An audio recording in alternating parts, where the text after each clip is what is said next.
Hallo Jörg, Na, was machst du heute? naja, ich habe einen Bast mitgebracht. Mhm. Jetzt binde die oben ein bisschen nach. Die Zeilen unter, die kann ich einschleifen zwischen die Drähte rein. Mhm. Aber oben, da habe ich halt keine Drähte. Jetzt binde ich sie halt mit einem Bast ein bisschen zusammen. Ah, gut.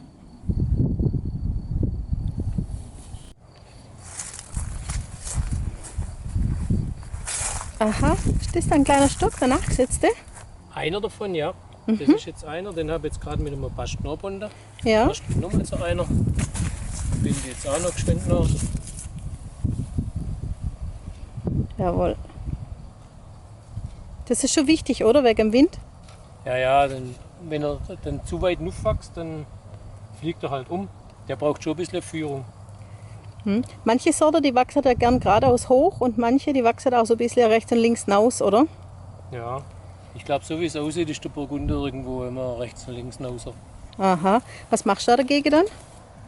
Naja, man macht sie in die Drähte rein. Wie funktioniert das? Erklär mal. Oh, einfach einschleifen. Eischleife, das habe ich schon gehört. Eischleife, Eischleife. Die Triebwas hochwachsen, zwischen die zwei Drähte einfach reinschleifen. Okay. Gut, dass du das machst, sonst lässt das immer Frauen schaffen, oder? Ja, das ist ja so. Das Laubgeschäft ist ja meistens so, wie man sagt, so ein Weibergeschäft halt. So, du kommst mir recht. Na gut, dann zeige ich, dass ich das auch mache und nicht bloß Film. So. So, immer dazwischen. Naja, da bin ich schon runtergelaufen. Warte, ich gehe das mal vorbei. Also hier zum Beispiel, wenn die Kleine da so wachsen, dann immer dazwischen. Der hier ist auch außen. Holen wir rein. Jetzt ist er zwischen den Drähten. Und wenn er da hochwächst, dann kann man schön sichern. Auch der hier, der guckt schon so vorwitzig raus. Nach innen. Nach innen. Manche sind so klein, die schlupfen wieder raus. Aber irgendwas bleibt immer dabei, was dann drin bleibt. So. Die ist ein bisschen zu klein. Aber den dahinter können wir vorholen. Und so wird es immer ein bisschen mehr. Aha, was ist denn hier? Ja, jetzt haben wir vorher Wasser geholt und drüber haben wir ja zwei Anbunden von den kleinen. Ja? Das ist jetzt auch einer von den kleinen Stückchen. Und warum steckt der in so einem... Was ist das? Der war im letzten Jahr schon klein. Pflanzrohr. Ja, der war im letzten Jahr schon klein. Der Und war im dann? letzten Jahr schon klein. Und dann hat er irgendwie einen Schaden gehabt. Und er hat aber nochmal austrieben. Und deswegen haben wir jetzt ein Pflanzrohr rum, dass er einerseits geschützt ist und andererseits hat das Pflanzrohr ja auch die Auswirkung, dass die Pflanze gezielt ja auch aufwachsen will in die Sonne. Genau. Und dann kommt der schön grad. Und dann kommt er sauber rauf. Das ist eigentlich das Ziel von dem.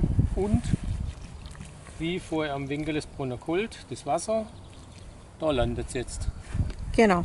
Und das Pflanzrohr haben wir auch drüber gemacht, damit das Reh sich da nicht gleich dran verfespert, aus Versehen, wenn es da so schön zart rauskommt, weil das schmeckt auch dem Rehle. Oder ein Häsle. Ja, was ich alles hier so rumtreibt. Triffst du hier öfter Tierle, wenn sonst niemand dabei ist? Ja, also Vögel immer wieder. Ja? Und also Reh ganz, ganz selten. Hase kommen immer mal wieder vorbei. Also die stören sich dann meistens sogar nicht mal, wenn man da unterwegs ist. Was ich einmal gesehen habe, war, wo drüben bei uns im Wald eine Treibjagd gewesen ist. Da ist eine komplette rote Wildzei da durch. Bestimmt Aber zum Glück auf dem 20 Weg. Stück. Aber die haben tatsächlich die hinter den Weg genutzt, weil da war es ja noch einfacher zum Laufen. Und die haben es auch ein bisschen eilig gehabt. Ja, das kann man sagen. Okay, danke. Dann Jo. schaff's gut. Tschüss. Ciao. Hey Leute, hat's euch gefallen? Dann guckt doch öfter mal in meinen Kanal rein. Oder auf meine Homepage, da hat's ein ganz nettes Programm. Bei uns ist nämlich etwas Butter.